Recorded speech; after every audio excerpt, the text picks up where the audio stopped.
Muchas gracias por unirse una vez más al canal de Yo Influyo, amigos que nos visitan de cualquier parte de México y del mundo. El día de hoy me acompaña Rafael Estrada Michel. Muchísimo gusto tenerte aquí conmigo. El gustazo es mío. Mil gracias, querido. Nosotros no tenemos la tecnología como Broso de Chachita. Entonces yo voy a leer de la página el semblante para que la gente te conozca y sepan pues, un poco de tu contexto. Muy bien, señor. Rafael es miembro del Sistema Nacional de Investigación Nivel 2, adscrito a la UNAM. Dirige la revista Tiempos de Derecho y la Escuela de Derecho de la Universidad Pontificia de México. Y es profesor en la Universidad Autónoma de Querétaro, la Universidad Autónoma del Estado de México y la Universidad Libre de Derecho. Pues algo sabes de derecho. Pues bueno, es lo que ha podido ir cayendo. Pues vamos a meternos en un tema un poco general, pero que tiene mucho de qué hablar, dado el contexto que está sucediendo en las reformas hoy en día en México. El sistema jurídico ha sido fuertemente criticado. Algunas cosas válidas, algunas cosas no tanto. Pero estamos de acuerdo que antes a todo este tema de reformas judiciales, supremacía constitucional, había un sistema jurídico mexicano muy robusto y muy a favor del ciudadano, ¿no? Sí, mi querido Carlos, la verdad yo pienso que teníamos un sistema que había avanzado mucho con la transición a la democracia. Teníamos forma de impugnar los actos que nos parecieran arbitrarios por parte de la autoridad, incluso de la autoridad legislativa, es decir, había formas de controlar la constitucionalidad de las leyes, de los reglamentos, de las normas que tuvieran carácter general. Y todo eso se ha ido desmontando con esta caída en desgracia de la transición democrática, que eso es lo que es. Claro. La cuarta transformación es ante todo un movimiento, y yo ya estoy convencido, no fue un movimiento para profundizar en la transición a la democracia, sino al contrario, un movimiento contrario a la propia transición. De hecho, sus líderes se han referido así, no estoy inventando nada, se refieren al periodo de la transición democrática como el periodo de la larga noche neoliberal, como el periodo neoporfirista, en fin, todo eso que se había avanzado, que teníamos un tribunal, que si bien no era exactamente un tribunal constitucional, sí era un tribunal de constitucionalidad, que funcionaba como árbitro entre los poderes, pero también entre las diversas competencias federal, local, municipal, que servía para garantizar derechos humanos, para que se cumplieran las sentencias y resoluciones de la Corte Interamericana, fundamentalmente de la Corte Interamericana, aunque también algunas recomendaciones que venían de Naciones Unidas o hasta del Consejo de Europa, de la Comisión de Venecia, es decir, que íbamos avanzando hacia convertirnos plenamente en un Estado constitucional y democrático de derecho, con todos los asegúnes que tú quieras, ¿no? Claro. Pero hacia allá íbamos. Esa ruta es la que, creo yo, está hoy por hoy desmontada, destruida, por varias razones. Una de ellas muy importante es desde luego la reforma constitucional llamada judicial, la entrecomillo porque en realidad es una reforma que tiende a la subversión, a la aniquilación del sistema de división de poderes, que también nos había acompañado sorprendentemente en los últimos 30 o 40 años, los años de la transición a la democracia. Nunca habíamos experimentado realmente división de poderes, salvo el brevísimo plazo de la presidencia de Francisco I. Madero, y ahora teníamos ya un sistema de equilibrios en donde había que convencer a las cámaras para que votaran una resolución, una iniciativa que presentara el Ejecutivo. Había que convencer a la Suprema Corte de que lo que estaba haciendo Ejecutivo, Legislativo estaba bien hecho. Tenían juego gobernadores de los estados, tenían cada vez más juego también los municipios, las legislaturas estatales, los tribunales locales que ya tenían salas incluso de justicia constitucional, muy precarias, insisto, con muy poquitos asuntos, pero hacia allá íbamos, ¿no? Era una tendencia. Era una tendencia, comunidades y pueblos indígenas, artículo segundo, cada vez más, tenían más presencia en nuestro país, en la vida jurídica de nuestro país, y pues todo esto se ha venido bastante abajo. Desde luego está la reforma judicial, de la que podemos hablar largo y tendido, se ha dicho muchísimo. Yo sí creo que se afecta gravemente la independencia judicial, por decirlo con toda claridad y muy concisamente, cuando sometes a las y los juzgadores a la necesidad de buscar el voto público, que además no se va a buscar libremente, sino que tienes que convencer a un comité de selección de que te permitan estar en la boleta, entonces ya hay un sedazo pues marcadamente oficialista, desde luego, y tienes un tribunal de disciplina judicial encima. Se ha dicho que es como la Santa Inquisición.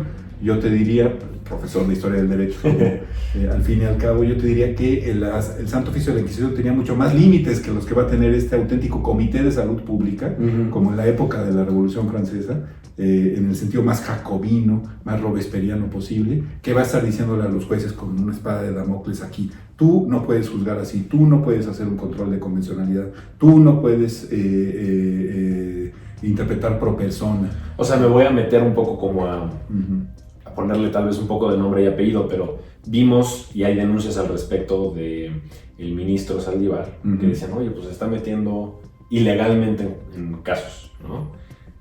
En su momento. En su momento. Cuando presidía la Corte, dice. Ajá, y era ilegal. Lo que estás diciendo es, ahora eso lo va a hacer el comité, mandado por, ya sabemos, los contados, pero además de manera completamente legal.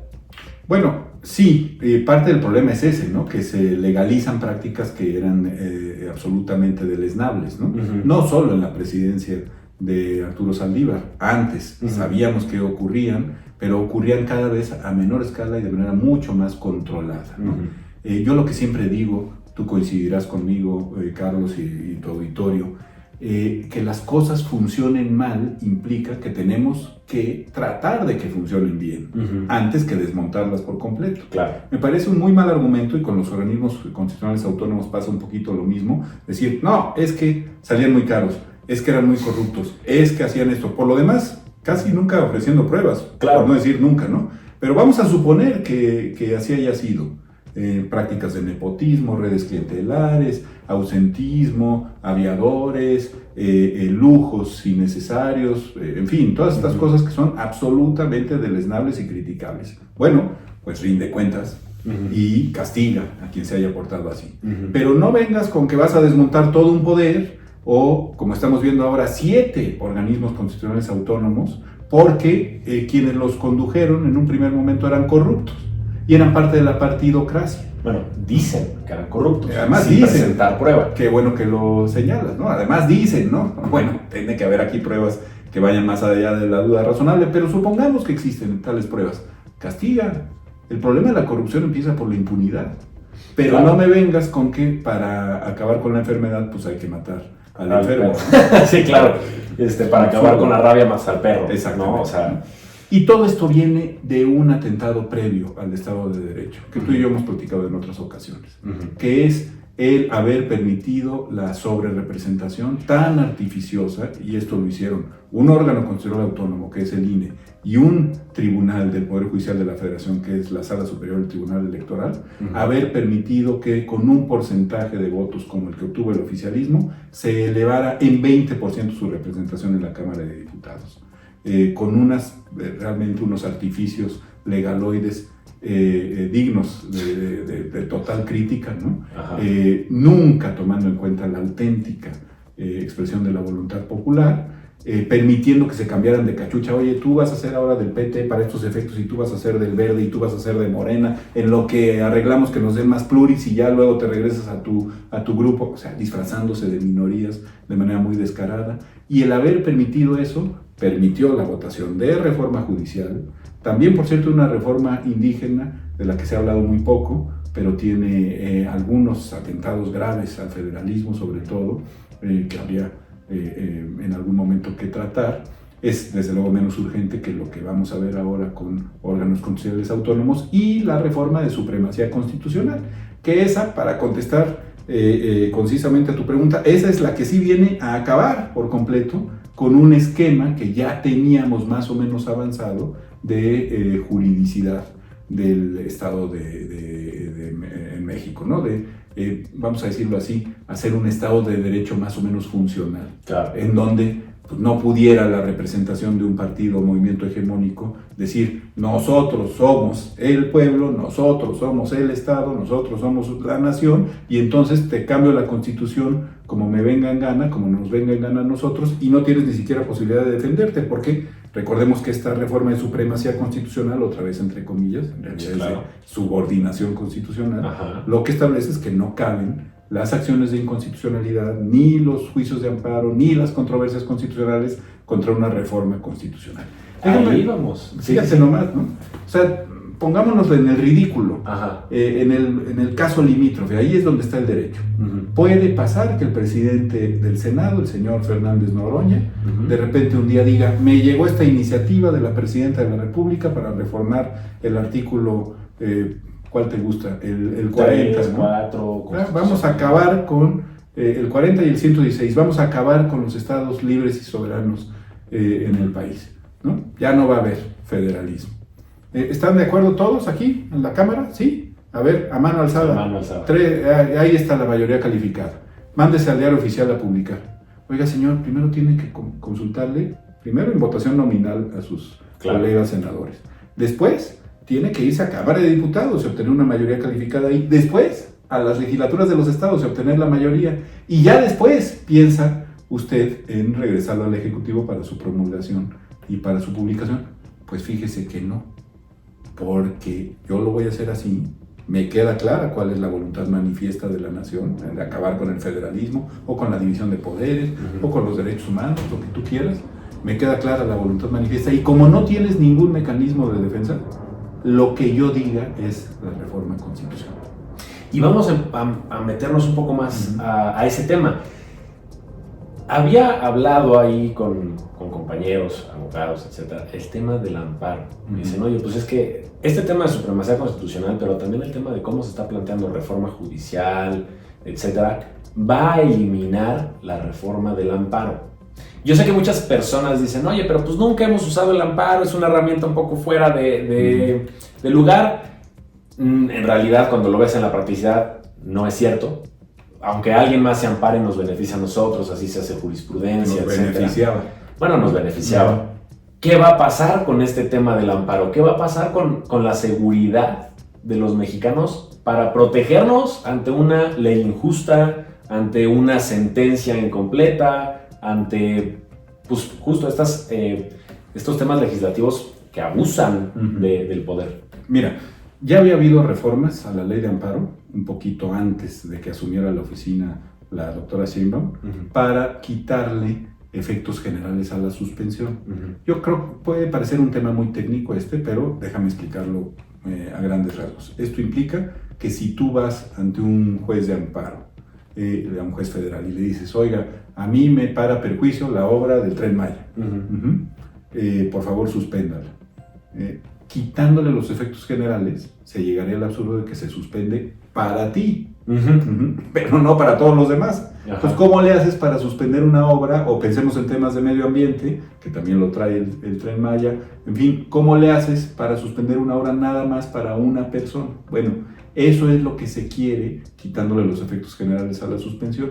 Que como una golondrina no hace verano, en el peor de los casos, me afecta a mi estado, me afecta tener que respetar tu derecho, el tuyo, a un medio ambiente sano, por ejemplo.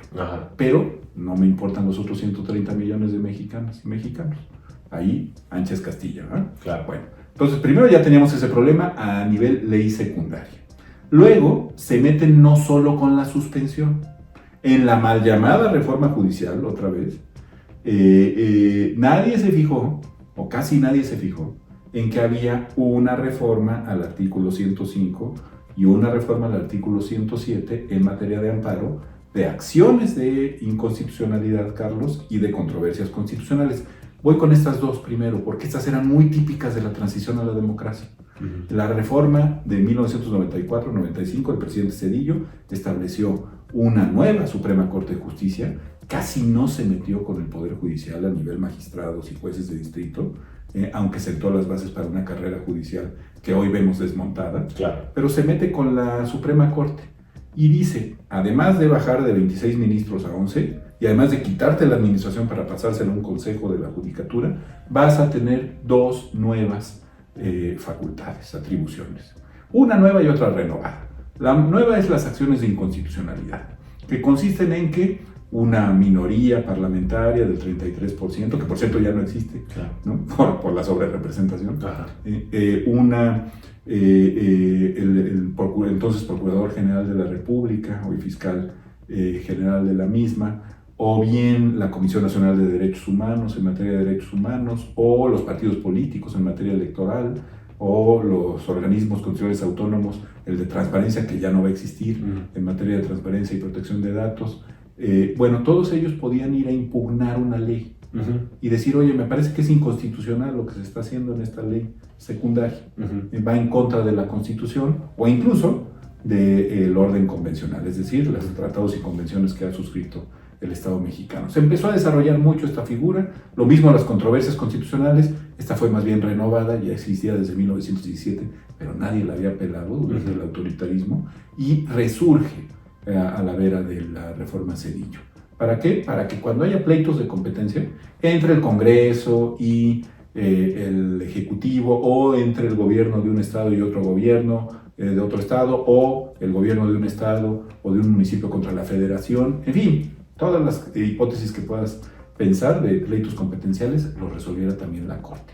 Entonces fíjate qué potencia tenía. Ahí es cuando se dice, es que ya se había convertido en el árbitro de nuestra democracia. Y yo creo que lo hizo más o menos razonablemente bien. A mí me hubiera gustado un tribunal constitucional auténtico, que no fuera cabeza de ningún poder, que no tuviera necesidad de estar toreando para el tendido del Poder Judicial de la Federación. Pero bueno, eso es lo que a mí me habría gustado. En los límites razonables, quizá debieron durar más los ministros, lo que tú quieras, el mecanismo de selección tampoco era el adecuado, no siempre llegaron las mejores personas. Se puede criticar muchas cosas, había excesos también, que nunca fueron castigados, por cierto, pero funcionaba razonablemente bien. Ah, no, pues ahora viene la reforma del 105 junto con la reforma judicial y te dicen, las sentencias, ya no las suspensiones, las sentencias y las suspensiones no podrán tener efectos generales. ¿Esto qué quiere decir? Que si hay una ley inconstitucional, volvemos a una viejísima tortura de nuestro sistema constitucional que se llamaba fórmula Otero. Ahorita vamos al amparo. Esta funcionaba solo en amparo, ahora también va a funcionar en acciones de inconstitucionalidad, aunque parezca mentira. Si yo, Corte, resuelvo que es inconstitucional una ley, solamente beneficiará a aquel que se fue en amparo contra esa ley. No tendrá efectos generales.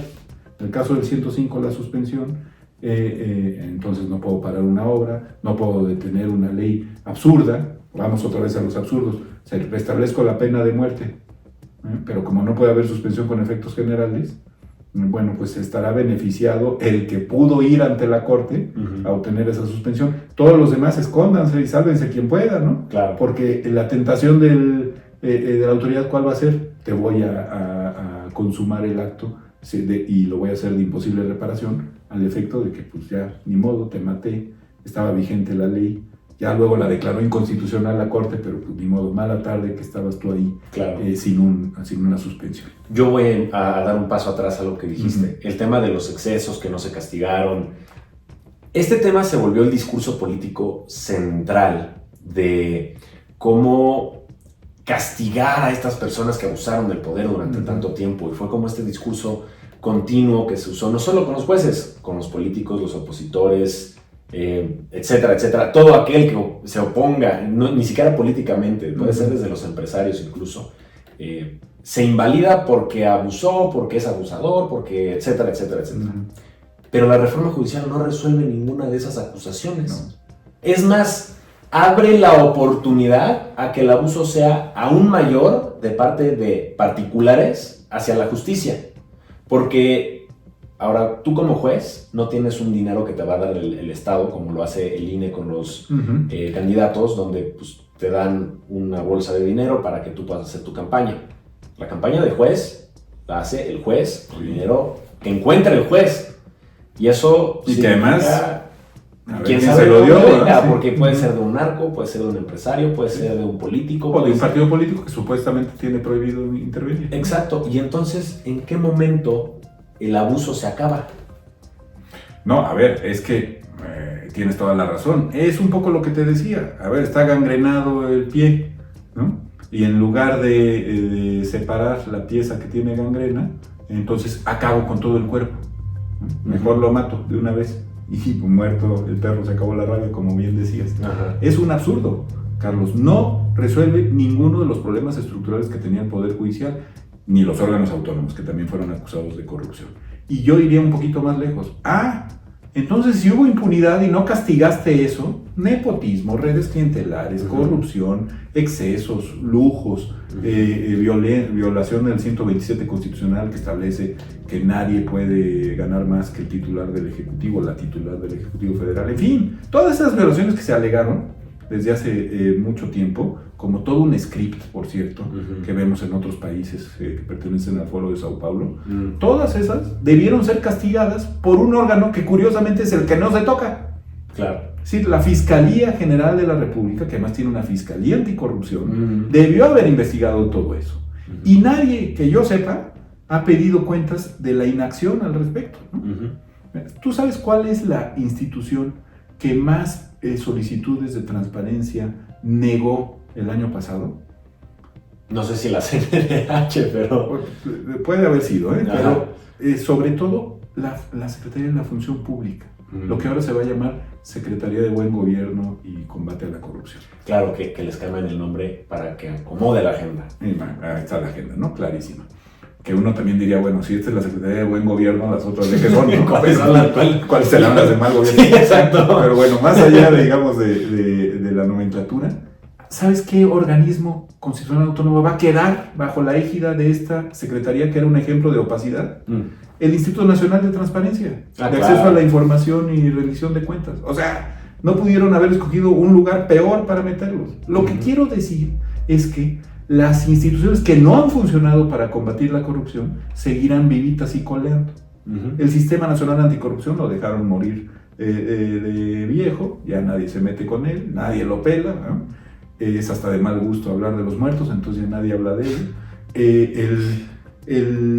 La Secretaría de la Función Pública, pues ¿qué función ha cumplido? Realmente efectiva contra la corrupción. Y te digo, una Fiscalía Anticorrupción y las acciones penales que debió ejercer la Fiscalía General de la República en caso de que estos actos de corrupción no hubieran sido ciertos, brillaron por su ausencia. Y en cambio vas con personajes a los que tildas de corruptos. Dices, son criminales, han hecho esto, se manifiestan contra la República, son traidores a la misma, ¿no? Pero, lejos de castigarlos y de exigirle a las fiscalías, al Ministerio Público que actúe contra ellos, vamos a perdonarlos, se van a poder ir con su haber de retiro. Simple y llanamente lo que les vamos a exigir es que no se quejen más, y que agarren sus cosas y se vayan. Perdón, pero eso es un estímulo a la impunidad y por ende a la corrupción tremendo. ¿Quién nos asegura que dentro de 40 años las juezas y los jueces que serán electos ahora en 2025 o en 2027 no van a haber cometido tropelía y media, como la que tú decías, y les ofrezcamos otra amnistía de este tipo? Nadie los investigue. Digo todo esto porque el discurso de la oposición, creo yo, ha estado equivocado. Se ha envuelto en una bandera de defender a la judicatura o defender a los órganos constitucionales autónomos en lugar de defender el derecho que tenemos como ciudadanía de que se rindan cuentas efectivas. Claro. Sí, a mí ni me va ni me viene que tal o cual señor esté o no en su sitial de ministro. Hay algunos a los que conozco y respeto, otros también los conozco y no tanto los respeto, pero ese es un asunto mío. Personal. Lo que como ciudadano creo yo que tengo todo el derecho de exigir es que me rindan cuentas de lo que dice la jefatura de Estado. Fíjate nada más, el jefe del Estado mexicano y ahora la jefa del Estado mexicano, ¿qué hicieron? En contra de haberes que no le pertenecen al movimiento, ni a la Cuarta Transformación, ni al Poder Ejecutivo. No, le pertenecen al erario público, es decir, al pueblo, a ti y a mí. Entonces, ¿con qué cara me vienen a decir con que se vayan ya se pasa se pasa la página, ¿no? Envuelvo en un mantón de perdón para siempre jamás el asunto, una amnistía, váyanse a disfrutar de su haber de retiro, y nosotros nos quedamos con un poder judicial que encima ya no va a funcionar porque no va a respetar la carrera judicial. Y lo que decías del amparo, nada más para terminar. Además, en la reforma judicial, entre comillas, el 107 constitucional se reforma para que las sentencias de amparo, ya no solo las suspensiones, ya no solo acciones de inconstitucionalidad, las sentencias de amparo no tengan efectos generales. Y entonces en el amparo contra leyes Si viene una legislación, otra vez, que restablece, ¿qué te gusta? ¿La pena de mutilación? La clásica de les vamos a cortar la vamos mano a cortar las que... venas. Pues. Tú tramitas tu amparo, eres una gente muy consciente, pero no tienes mucho dinero para ir con un abogado, un buen abogado que te gana el asunto. Pero todos los demás, pues vamos a tener que dejar que a nosotros y a nuestros hijos nos corten la mano. Es una ridiculez, ¿no? Nos vuelve a poner en el siglo XIX con todos los problemas estructurales que tenía el juicio de amparo que ya habíamos logrado superar. Además, viniendo de un movimiento que critica tanto los privilegios, pero que sus reformas simplemente hacen que los únicos beneficiados sean los privilegiados. Claro. O sea, a ver, ¿quién tiene dinero para un abogado de estos de despacho boutique? Que además solo a nosotros se nos ocurre que los abogados amparistas sean los más caros de todos. Los que tenían que estar ahí para evitar una detención ilegal, para evitar una ejecución extrajudicial, una tortura. No, esos son carísimos y hay que irlos a buscar al penthouse de no sé qué edificiazo de Santa Fe o de San Pedro Garza García y que te saquen un ojo de la cara. No, es un absurdo. ¿Quién del pueblo mexicano, qué porcentaje, qué percentil del pueblo mexicano te gusta que tenga dinero para eso? Ya no hablemos de los migrantes. Sí, claro. O sea, yo estoy hablando de un 1%. Un 1% ya en un... Dale, ya. Chance. Te doy un 1%. Es increíble que un movimiento de izquierda promueva eso. ¿Qué pasaba con los efectos generales de las sentencias de amparo? Que ya no necesitabas tener un dineral para pagar un abogado. Te beneficiabas, como decías al principio de la charla, te beneficiabas con la sentencia que había obtenido otro cuate, que había tenido los medios, que había tenido la prudencia, la tingencia de ir a solicitar su amparo. Pues eso se acabó. Tú dime si eso regenera a la nación. No. Tú dime si eso es un tema de acceso a la justicia para los más marginados y los más pobres. Es mutilación al sistema. Por supuesto. Que además, retomando, pues es desintegrar el sistema robusto que se tenía antes. Y ya se había avanzado en eso, que es lo que más coraje da. Claro. Jurisprudencialmente. Podemos decir todo lo que se quiera de la Suprema Corte y del Poder Judicial de la Federación, pero habíamos avanzado por la vía de sus resoluciones a que las sentencias tuvieran efectos generales. Claro. Pues vas para atrás, porque el legislador no quiere. No. Y además un legislador que se arroga la facultad constituyente, como ya dijimos, ilegalmente, fraudulentamente, mediante una sobrerepresentación que no debió ser. En fin, pues ese es un poquito el panorama. Está lo de supremacía constitucional que ya hemos platicado, pero también lo de los órganos culturales autónomos, que es muy preocupante, y la prisión preventiva oficiosa, que también se sigue aumentando el catálogo. Claro. O sea, que ahora vamos a entrar en ese tema de los legisladores. O sea, en esta reforma de la supremacía constitucional se está considerando que nadie ni nada critique a la Constitución, aunque esté mal escrita, mal redactada, mal lo que sea, porque pues es la Constitución. Y te brincas todas las formas que quieras. Exacto, porque además lo están haciendo con la aplicación incluso de las reformas, se han saltado procesos. Yo fui muy generoso en mi ejemplo, porque mandaron la iniciativa al Senado. Ajá. Pero ¿qué pasa si un día la Presidenta de la República amanece con ganas de reformar la Constitución y se lo ordena al Diario Oficial de la Federación? 90% seguro que pasa. Nosotros no, es que ya no tenemos mecanismos de defensa contra eso. Antes procedía el amparo contra fallas en los procedimientos de reforma constitucional. Ahora ya ni eso, Carlos. Que además, eso es lo que, a lo que iba. El nuevo privilegiado supremo es el que más legisladores tenga a su favor. Sí. ¿No? Y aquí era el peligro que te platicaba de, oye, el legislador es incuestionable porque el legislador tiene la capacidad de reformar la Constitución, y si reforma la Constitución, cambia el Estado. No hay defensa, no hay nada. Cambia el Estado porque el legislador se puso de acuerdo. Y el ejemplo que se me ocurre, porque me lo han comentado, es, pues eso pasaba en la Alemania nazi. O sea, eso es una práctica que, más allá incluso de solamente ser dictatorial, es destructora de todo sistema jurídico y social. ¿Qué va a pasar con México cuando ahora los nuevos privilegiados, los nuevos, pues... los que están en el poder. Exacto. Sean los que empiezan a fregar, empiezan a poner una reforma nueva, bonita, en el discurso, porque en el discurso lo dominan bonito, pero en lo profundo, pues, todos estamos vulnerados. Me gusta mucho ese parangón que haces porque, Carlos, la República de Weimar, la república que sucede al Pacto de Versalles, ¿no? Y que empieza a funcionar a partir de la Constitución del mismo nombre de la República de Weimar, de la ciudad de Weimar, en 1919, cometió muchos errores. Muchísimos errores que yo creo que la transición democrática mexicana, toda proporción guardada, también cometió. Uno de los principales errores fue no integrar. No fue una constitución de integración. Tuvo técnicamente muchos valores y generó beneficios, pero para unos cuantos. Es decir, cuando no hay políticas efectivas que transminen los beneficios, sobre todo en lo económico, pero también en lo sociocultural, en muchos otros aspectos, en lo educativo, ni qué decir, en la salud, que transminen estos beneficios a las mayorías no tienen razón para defender el esquema democrático, que fue lo que le pasó a Weimar, y creo yo que por desgracia es lo que le pasó a nuestra transición a la democracia.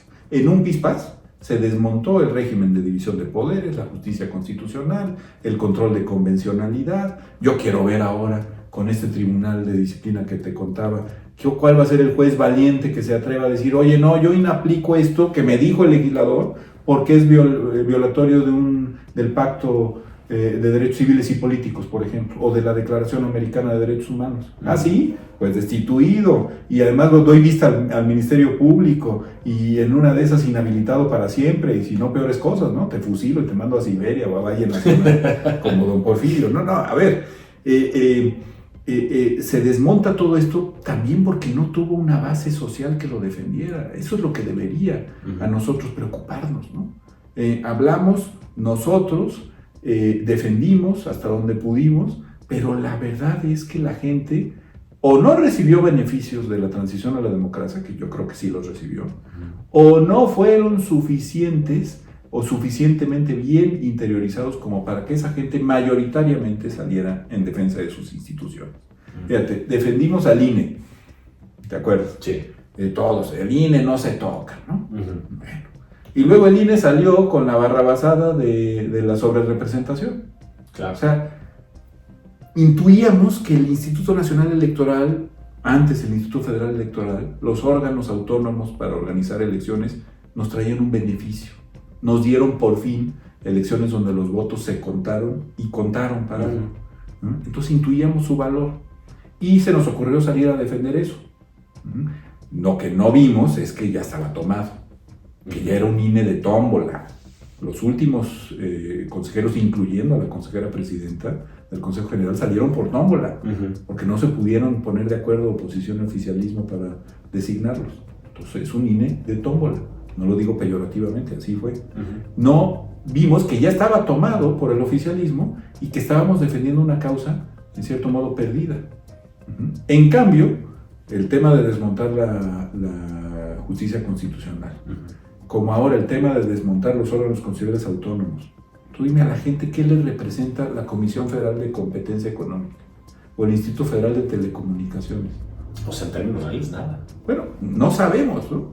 En realidad no nos han dicho para qué nos sirve. Tú y yo sabemos que las llamadas telefónicas al celular, gracias a la acción antimonopolios del Instituto Federal de Telecomunicaciones, pues realmente llegaron a tener un costo mínimo, ¿no? Cuando antes eran inverosímilmente caras, ¿no? Pero es que son esas instituciones que funcionan, que sí ayudan, y que lo que funciona y ayuda de estas instituciones es que no sean públicamente observadas en un término no de transparencia, sino de que sea el ojo público el centro en esta institución. Sí. Es una institución que tiene que trabajar aledaña y funciona porque tiene que funcionar. Dijeron mucho ahora en esto los jueces, es que los jueces hablamos por nuestras sentencias y ahora se están arrepintiendo. Dicen, en una de esas debimos haber tenido otras formas de canalizar nuestra comunicación, que la gente se diera cuenta de lo importante que es. Pero realmente la gente vería qué importante es el Poder Judicial de la Federación si nos hubiéramos tomado en serio racionalizar la prisión preventiva. Eso no es culpa de Morena ni del oficialismo, ¿eh? Desde hace mucho tiempo, este país, entre los 4 países carcelarios más grandes del mundo, que son Estados Unidos, la Federación Rusa, Brasil y luego México, era el que más gente tenía esperando sentencia. Pero te estoy hablando de hace 20, 25 años, y hasta la fecha. Un 40% de las personas privadas de su libertad están esperando sentencia. Es decir, están en prisión preventiva, en prisión cautelar. Si nos hubiéramos tomado en serio las resoluciones de la Corte Interamericana, lo que también tímidamente, pero empezaba a decir la Corte Mexicana, en fin, lo razonable que es presumir la inocencia de alguien, yo te aseguro que mucha gente habría dicho, oye, qué bueno que mi hijo no fue condenado antes de experimentar una sentencia, que no pasó 20 años, los mejores 20 años de su vida, esperando que llegara la condena. Hizo algo malo, cometió un error, se le siguió su procedimiento en casa con un brazalete y luego se le sancionó como debía ser y perdió su libertad. Pero ya no era esperando la sentencia, sino purgando una sentencia, una condena, ¿no? Bueno, eso, que la verdad es que nunca nos tomamos en serio, por no hablar de los temas de seguridad pública, en las zonas más marginadas y olvidadas del país, por no hablar de la situación carcelaria misma, ¿no? Claro. Las cárceles que son puertas al infierno, en fin, todo eso hizo, creo yo, que la base social de defensa del Estado constitucional, Carlos, fuera muy, muy magra, muy poco sólida. Unos cuantos iluminados o beneficiados por el Estado constitucional dieron la batalla por él. Los demás, tú fíjate, salvo el movimiento estudiantil y el movimiento de trabajadores del Poder Judicial de la Federación, a los demás no les importó. Haz de cuenta que los Jaguares de Chiapas desaparecieron y se acabó la Liga de Fútbol Mexicano por eso, no, ¿verdad? No. Ni quien los extrañara. Bueno, pues un poquito eso es lo que está pasando pasmosamente. Y todavía voy un pasito más para allá. El mundo entero, no solo Occidente. Nuestros socios comerciales, la Unión Europea, el resto de América Latina. Nadie dice nada, como si aquí no estuviera habiendo lo que ha dicho el profesor Roberto Gargarella, un auténtico merequetengue, un sistemático combate a instituciones que parecían ya consolidadas debido a la transición democrática. ¿Quién las va a extrañar? Híjole, nadie. Es que más bien yo pienso al revés. Yo creo que todos nos vamos a extrañar, pero nunca nos vamos a acordar ni de su nombre, ni de lo que hacían. Porque de repente vas a empezar a ver el tema de la cuenta, por ejemplo, del teléfono, lo que decías. De repente empieza a subir. Y vas a decir, extraño cuando el teléfono no era tan caro. Pues es que eliminaron la institución que estaban cargando de eso. Y nadie se va a acordar ni de su nombre, ni de su función. Ahora que van a eliminar el Coneval, Consejo Nacional de Evaluación de la Política Social. Sí, a nadie le importa, nadie veía los informes del Coneval, en fin, pero hacía una labor verdaderamente estructural e importantísima. Decirte, oye, tu política social está funcionando para acabar con la pobreza en tal o cual región del país. Eso efectivamente aparecía. O no sirve, cambia de política pública. Bueno, eso va a desaparecer. Los académicos ya no tendrán acceso a esa información y entonces la buena política pública va a dejar de hacerse desde la reflexión y desde los datos duros. Como tú dices, lo vamos a extrañar, pero lo vamos a extrañar en el mediano plazo, cuando quizá ya no haya nada que hacer, ¿no? Y así transparencia, y así protección de datos personales. Oye, se nos olvida, pero el INAI y los institutos locales de transparencia también cuidan privacidad. Tienen tu INE, tienen tu acta de nacimiento, tienen tu recibo de la luz y saben dónde vives. Eso va a pasar a las autoridades del Ejecutivo, de los ejecutivos locales y del Ejecutivo de la Unión. La Plataforma Nacional de Transparencia va a pasar así, completita. Oye, pues es el paraíso de J. Edgar Hoover, ¿no? Es lo que la KGB hubiera soñado, ¿no? Sí. En ese contexto, nada más me queda como una última pregunta, a ver qué es lo que opinas al respecto. Yo pienso que si vemos a lo grande de la historia, como el contexto, México es un país que en términos de edad es un adolescente. O sea, estamos, digamos, independientes desde 1800. Somos relativamente jóvenes. No tenemos tal vez esa memoria de explotación que otros países sí tienen, que otras regiones sí tienen. Y ahora yo creo que estamos enfrentándonos como en la etapa más adolescentiosa y rebelde que toca, así de que un amigo me decía, cualquier joven que no fue de izquierda no tuvo corazón, cualquier adulto que no tenga algo de derecha no tiene cerebro. Entonces, pues yo creo que estamos en esa parte adolescente en la que caemos un poco, bueno, ahora mucho, por el corazón, porque el mexicano es mucho el corazón. ¿Qué opinas? Sí, a ver, yo creo que como Estado-nación, pues somos igual de viejos que Alemania, que Italia, ¿no? Está más, un poquito más, porque nos unificamos antes que ellos. Ajá. Pero lo que señalas muy bien, ellos traían una historia, una Edad Media que fue muy formativa en Europa, ¿no? Y en las Europas traspoladas por el fenómeno colonial, los Estados Unidos, Canadá, Australia, la propia Sudáfrica, tienen esa memoria de lo que se vivió en la Edad Media e instituciones que se crearon indudablemente en la Edad Media, que a nosotros nos pasaron pues un poco de noche. ¿Por qué? Porque a nosotros, quienes nos conquistaron, fueron ya estados modernos, ¿no? Castilla, como dice Alejandro Mayagüez, que ya entrevistaste, ¿no? Pues fue el primer estado moderno realmente, ¿no? Y es Castilla la que nos incorpora como reinos y provincias, no como colonias, a su corona. Entonces, pues no tuvimos realmente Edad Media, ¿no? Nuestro feudalismo fue un fenómeno muy localizado, focalizado, minimizado, ¿no? Lo que tuvimos fue la encomienda, lo que tuvimos después fueron las grandes haciendas y los latifundios, y son fenómenos distintos a los medievales. Bueno, dicho esto, aunque tenemos, digamos, ya una prosapia bicentenaria de Estado-nación, no la tenemos de Estado de Derecho. En buena medida porque no tenemos esa tradición medieval. Sí, porque la Carta Magna para nosotros sigue siendo un fenómeno exótico, los fueros de Aragón también. Sí, no tuvimos una historia de protección de los derechos y de las prerrogativas de las personas como si se tuvieron en otro lado. A cambio, también tuvimos muchos beneficios, ¿no? La esclavitud fue un fenómeno menor, por lo menos en la Nueva España. La integración de las repúblicas de naturales con las repúblicas de españoles se dio de manera más o menos fluida durante 300 años. Y nuestra independencia llegó en un mal momento económico a nivel global, pero también llegó en un momento suficientemente temprano como para establecer estados, naciones viables, o más o menos viables, como pasó en toda América Latina, si lo contrastas con el sudeste asiático o con África, ¿no? En donde el fenómeno anticolonialista pues, ha costado miles y miles y miles de vidas y de años, de empeños, etc. Entonces, había algunos beneficios, algunos hándicaps positivos que no supimos, a mi manera de ver, canalizar ni aprovechar durante el siglo XIX. Tuvimos la guerra con los Estados Unidos, que fue devastadora en todos los aspectos, no solo en el territorial, también mucho en el psicológico. Empezamos a generar una suerte de visión muy derrotista, muy victimista, muy victimal de nuestra historia, ¿no? Claro.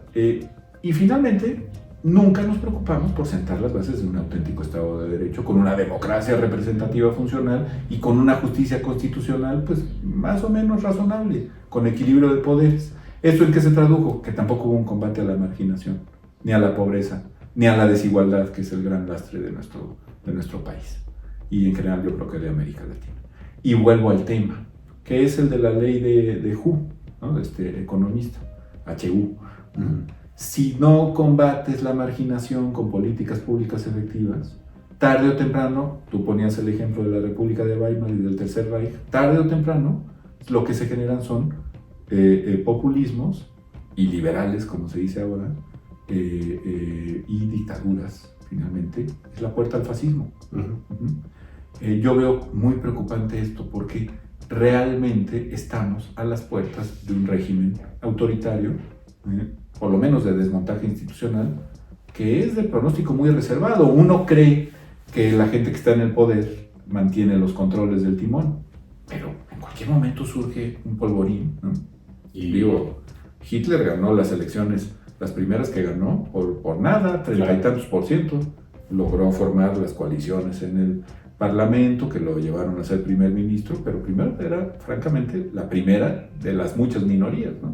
Que esa es otra reflexión, ¿no? Por ganar una elección significa que ya puedes hacer lo que tú quieras, porque sí. Porfirio también ganó las elecciones. También, pero luego pues, pasó lo que pasó. Pasa lo que pasa.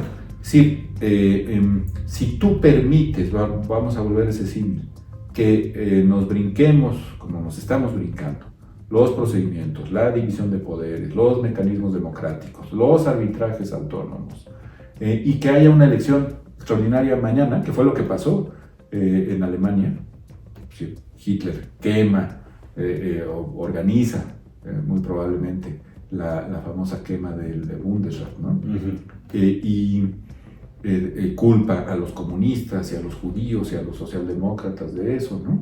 Y entonces pide que se le asignen amplios poderes. Hindenburg, el jefe de Estado, concede esa asignación, ¿no? Y a partir de ahí convocas a elecciones, pero tú ya eres el único partido, entonces tu 30 y tantos por ciento se convierte en 50 y tantos o en 60 y tantos, y ya tomaste la democracia con las propias vías democráticas, ¿no? Claro, y es que solo hay que cambiarle el nombre. Uh-huh. Si la presidenta dice que por alguna razón el narcotráfico está siendo un estado fallido y pide poder excepcional a algún congreso que tiene mayoría absolutamente desproporcionada, ¿qué la detiene? Pues nada, es decir, estas son pesadillas que eran inimaginables hace 5 o 10 años, ¿no? Y que ahora están ahí.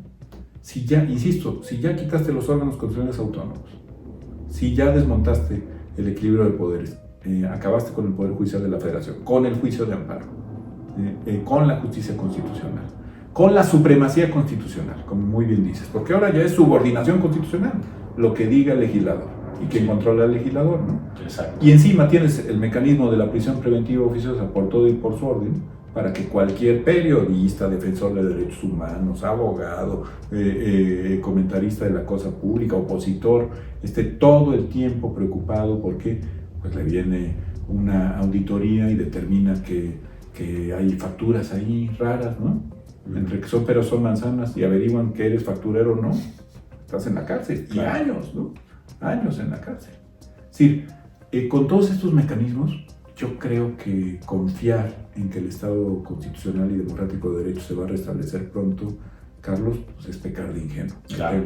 No quisiera yo dar un mensaje tan negativo, tan poco optimista, pero también me parece, como dice el Papa Francisco, que a veces ser optimista equivale a no enterarte absolutamente de nada de lo que pasa, ¿no? Claro. Y tampoco hay que ser pesimistas, vaya. El mexicano tiene esta larga historia de levantarse después de ser abusado. Y en múltiples ocasiones, ¿no? Pero confiamos que el mexicano se levante. Si el mexicano no exige lo que debería exigir, pues esto es pasillo abierto a lo que quieran. Sí, señor, así lo veo. Pues bueno, muchísimas gracias por tu tiempo. Un honor, un privilegio, querido Carlos, muchas gracias. Espero tenerte de vuelta pronto, sí, y señor. Pues cualquier cosa, pues esperemos lo mejor para México. Será y luchemos por lo que sigue. Así será. ¿Eh?